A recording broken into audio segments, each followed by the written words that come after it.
Joining us now is security expert and former FBI agent Ross Rice. Ross, thanks for joining us. Let's talk about the shooter. Just to set the scene, Kirk is under a tent speaking in front of a few thousand people when, as far as we know, there was at least one shot fired. Some people saying a single shot. He then goes down. There are reports that the university is saying that the shooter was about 200 feet away. We're still trying to figure out if that was the case. But what does this tell you about the shooter? Well, there's a lot of facts, Sylvia, that we certainly don't know yet, and this is going to be a very proactive investigation by local authorities in Utah.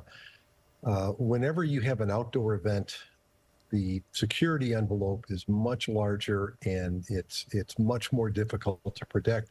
And I would just think back to last summer in Butler, Pennsylvania, when then candidate Trump was shot and almost killed by a would-be assassin. Again, that was at an outdoor event.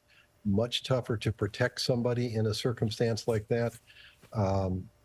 We're not going to know who was responsible, what their motivation was, or how the shooting was carried out until someone is identified and arrested. And I think authorities are going to do a pretty good job of solving this quickly. Well, Ross, that said, obviously we've reached a point where there has been an escalation in political violence in this country.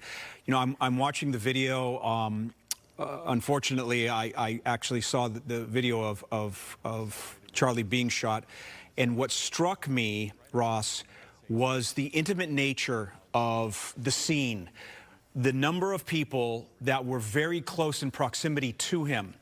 When you look at the setup, the fact that there didn't appear to be any partitions, any bulletproof glass, there were reportedly no metal detectors there. Do we need to talk about a wholesale change when it comes to political events and ensuring safety of those individuals that appear at these events? Well, Scott, the problem is there is no such thing as absolute security, and you can go to great lengths to try and protect someone.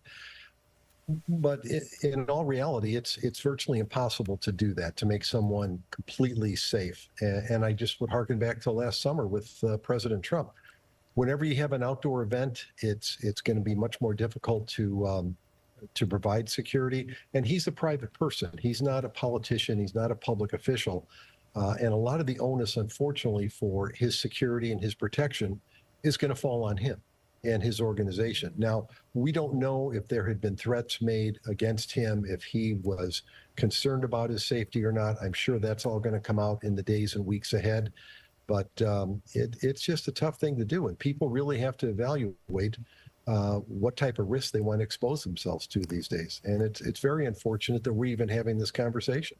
Let's talk about that, because when something like this happens, you know, the biggest concern is, okay, now this has happened and this has kind of fueled the flames. Our country is so divided when it comes to politics. What do you expect we'll be seeing in the future when it comes to any political type events, even for President Trump, when it comes to security? If you are their FBI agent that's advising them, what would you be telling them at this time when it comes to making sure they are as safe as possible, what they should and should not be doing? Well, that's the dilemma, Sylvia, is public officials, especially the president, need to be seen by the public. And setting up a venue or a place to do that is really hard. I would stay away from outdoor venues because it's much more difficult to provide absolute protection. Indoor events are much easier to secure. You have metal detectors, you're going to have security, you're going to have surveillance cameras. Beyond that, I wish I had an answer. I think another part of the problem is the rhetoric that both sides are using in describing their opposition to their opponents politically. That rhetoric just has to be toned down. And there are a lot of people in this country who have undiagnosed, untreated mental health issues, and they're easily motivated, easily swayed to commit an act of violence. Now, whether that was the case here or not, I don't know. We're not going to know for some time.